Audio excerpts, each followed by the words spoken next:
ele orienta Suzanne a chorar na entrevista. Fala, não vejo. Ora. Não vou conseguir.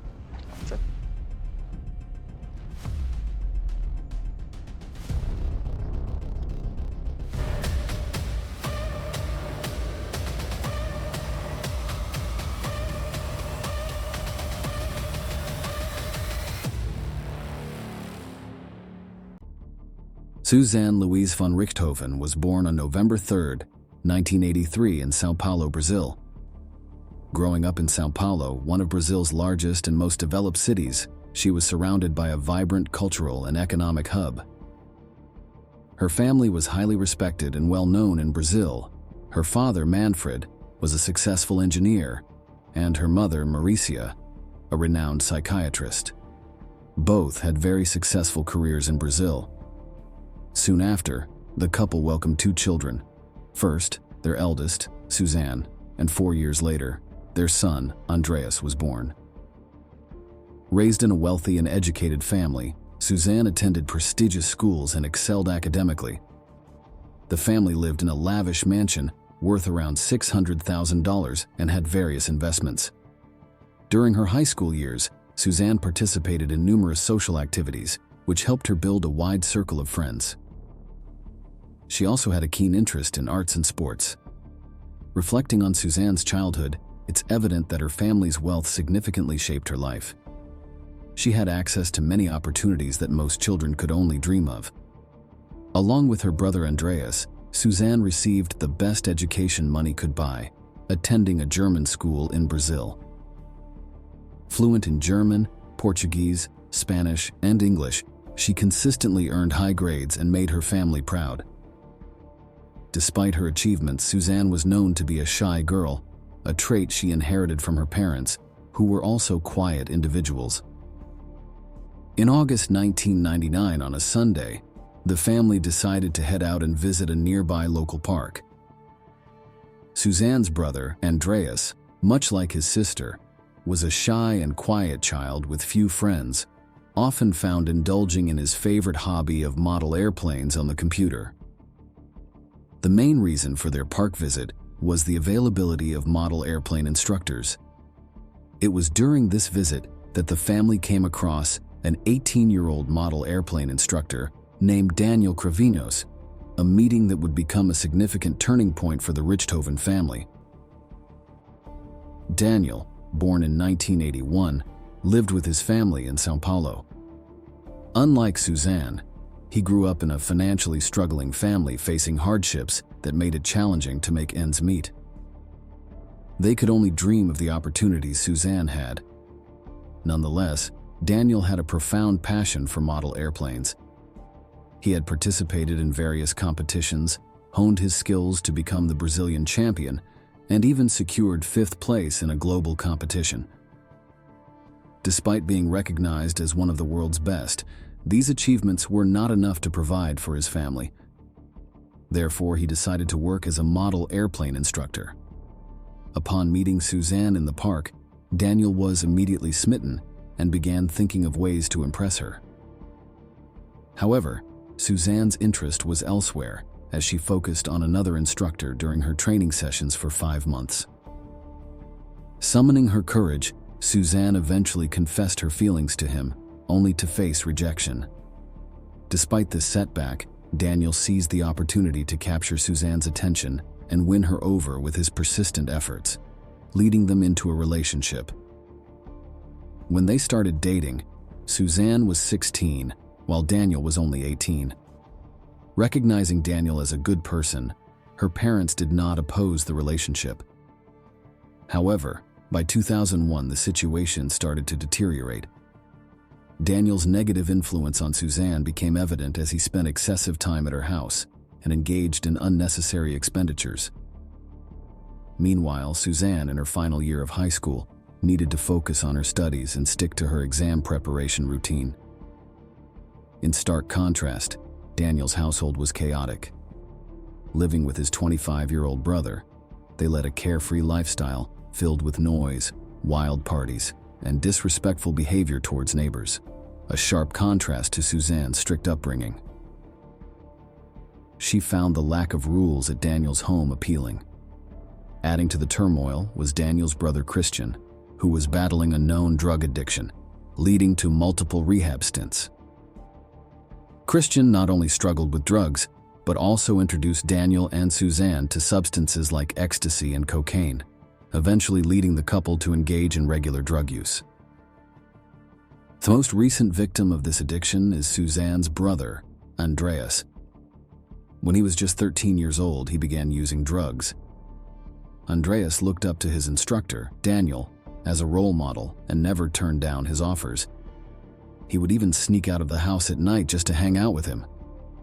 Unbeknownst to their parents, Suzanne and Andreas were slipping through their fingers. Meanwhile, Suzanne, who had graduated from high school, had dreams of going to university and pursuing a career in law. She got accepted into the Catholic University of São Paulo. While on campus, her constant companion was none other than her boyfriend Daniel. Even though he wasn't a student, Daniel would attend classes and go on school trips with Suzanne, and they had become inseparable. Daniel had even quit his job as a model airplane instructor, a job he only took for the money. Suzanne would spend all her allowance on Daniel and constantly asked her parents for more money, thinking they were just supporting her university expenses. However, it didn't take long for Manfred and Mauricia to notice Suzanne's slipping grades and her spending habits. They realized that Daniel was a bad influence, seeing him as a negative presence, believing he was only with Suzanne for her money. The fact that both Suzanne and Andreas had started using drugs heightened their concern, leading them to decide to talk to their daughter. Manfred and Mauricia informed Suzanne that she was no longer allowed to see Daniel. Surprisingly, Suzanne agreed without protest. The first few months seemed to go smoothly. Suzanne no longer lived on campus. She commuted from her family home to the university.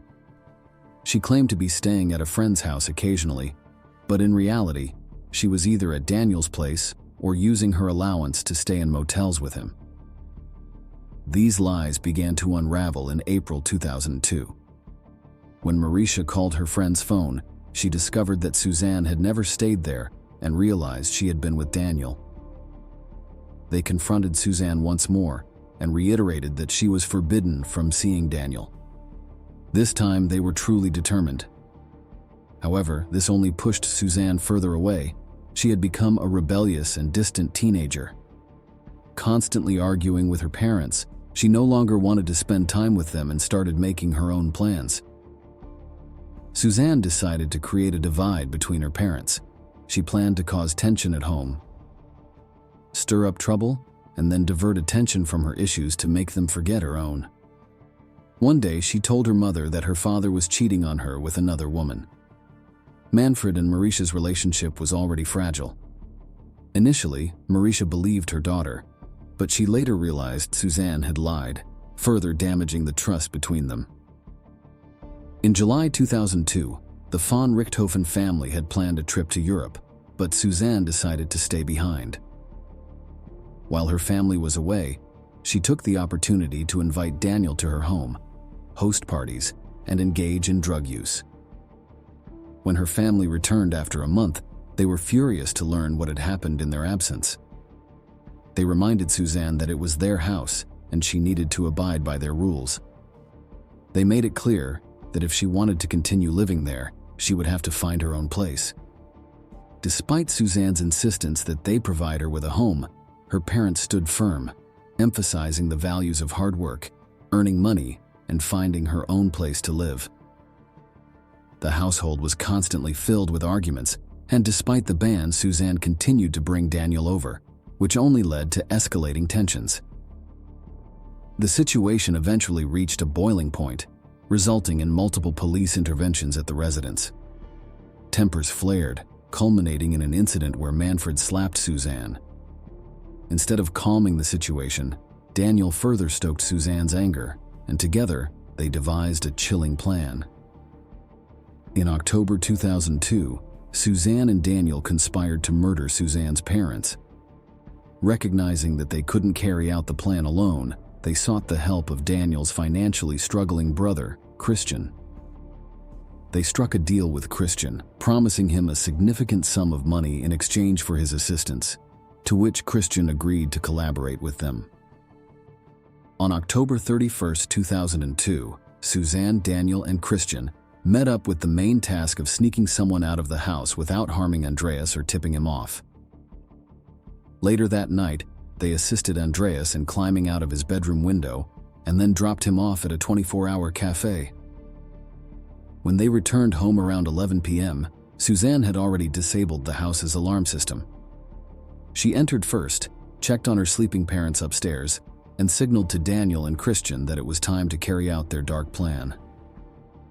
To avoid leaving fingerprints and DNA evidence, Daniel and Christian wore medical gloves, armed themselves with iron rods, and proceeded upstairs.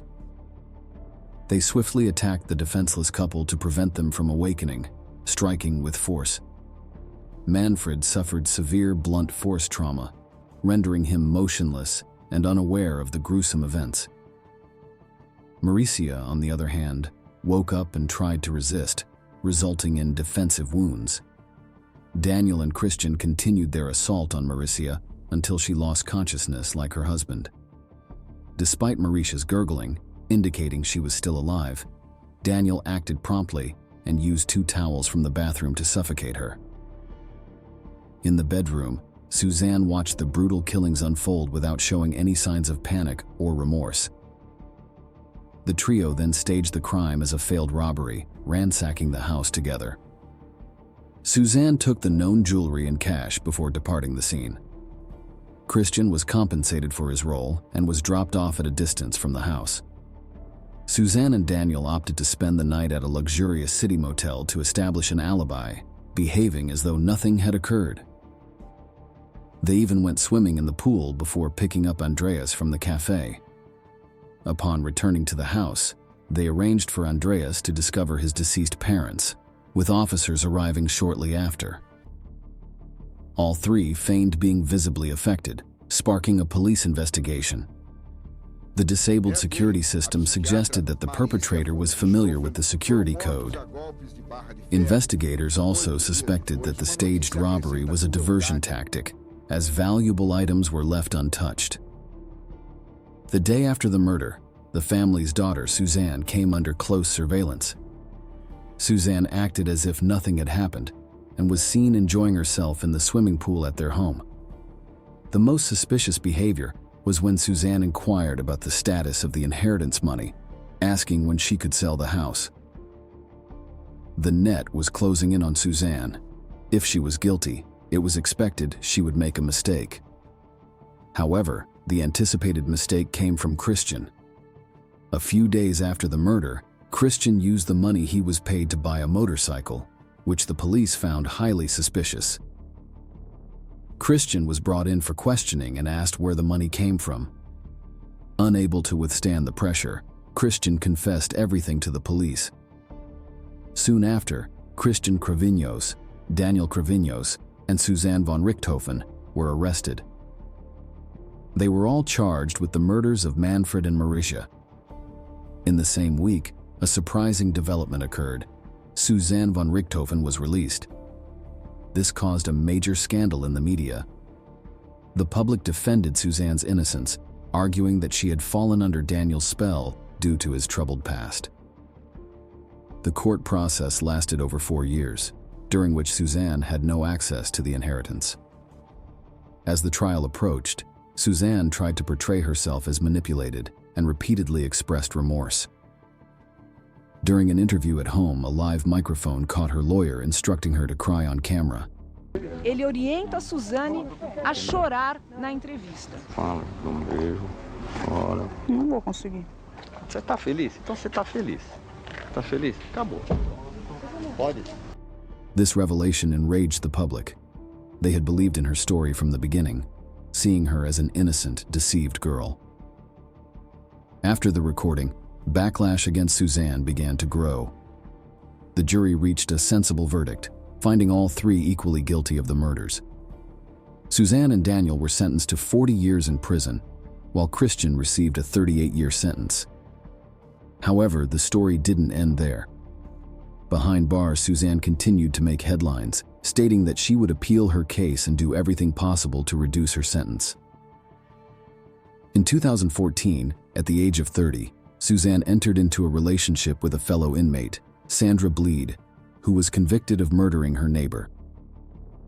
During her time in prison, Suzanne was frequently granted furloughs and was often seen partying, which infuriated the public, who believed she should spend the rest of her life in prison for her role in her parents' murder.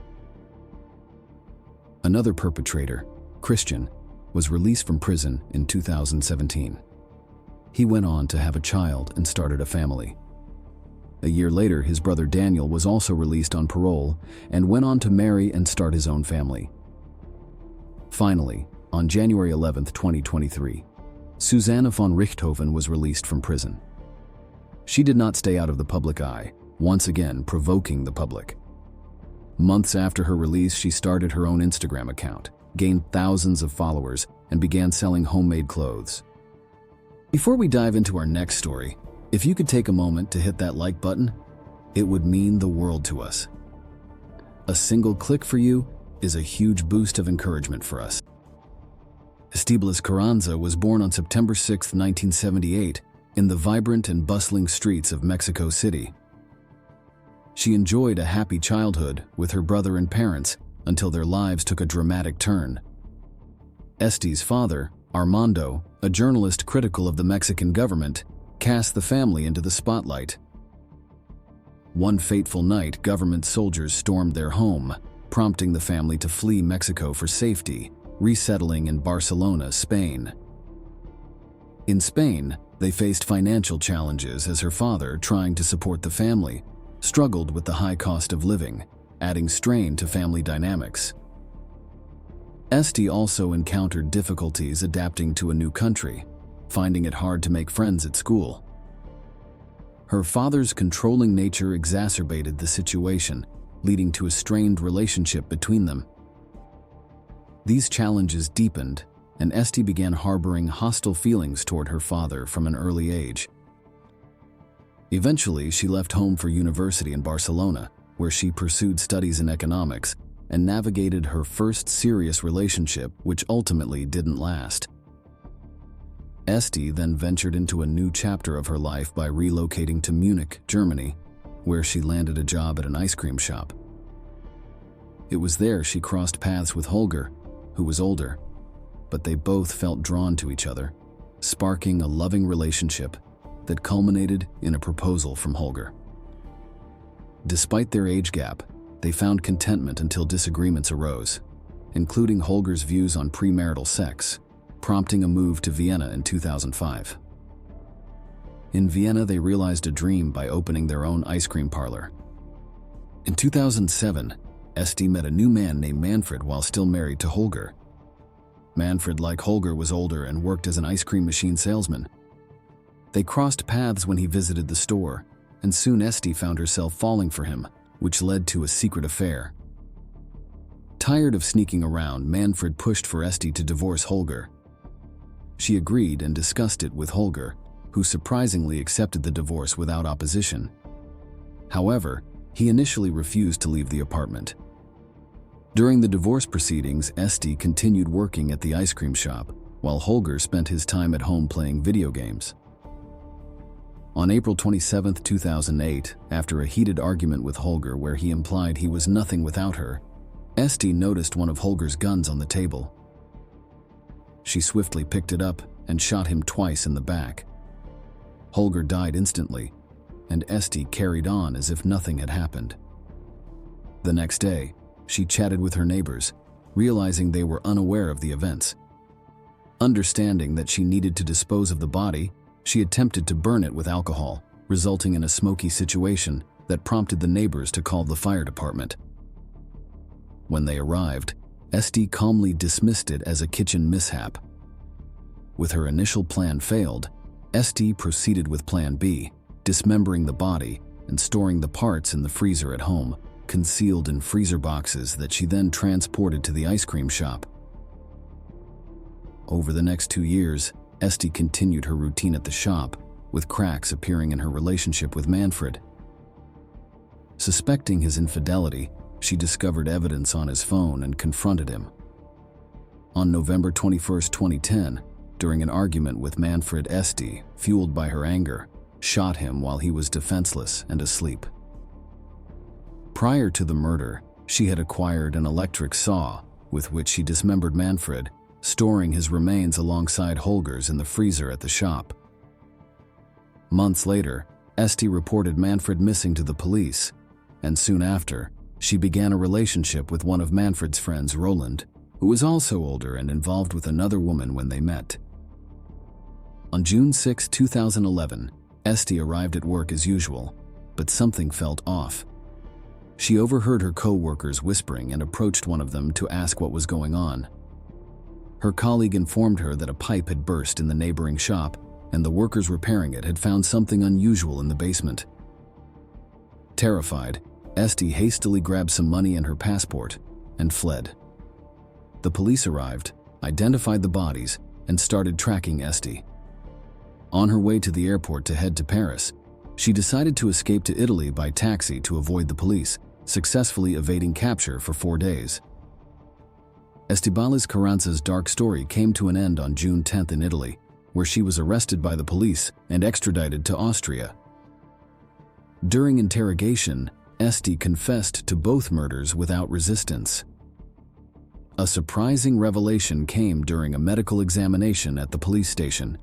Esti, the woman responsible for killing her 2 ex-husbands, was 2 months pregnant, with Roland being the child's father. In early 2012, while awaiting trial, Roland and Esti got married, and she gave birth to a son while in custody. A psychiatric evaluation in July 2012 indicated that the defendant was mentally competent and posed a significant threat during the crimes. Esti's trial took place in November 2012, resulting in a life sentence for the double murder. Considered a danger to society, she was transferred from a women's prison to a men's facility in 2017. Before we conclude this video, please be aware that the video on the left may be disturbing. It is recommended for adult viewing only.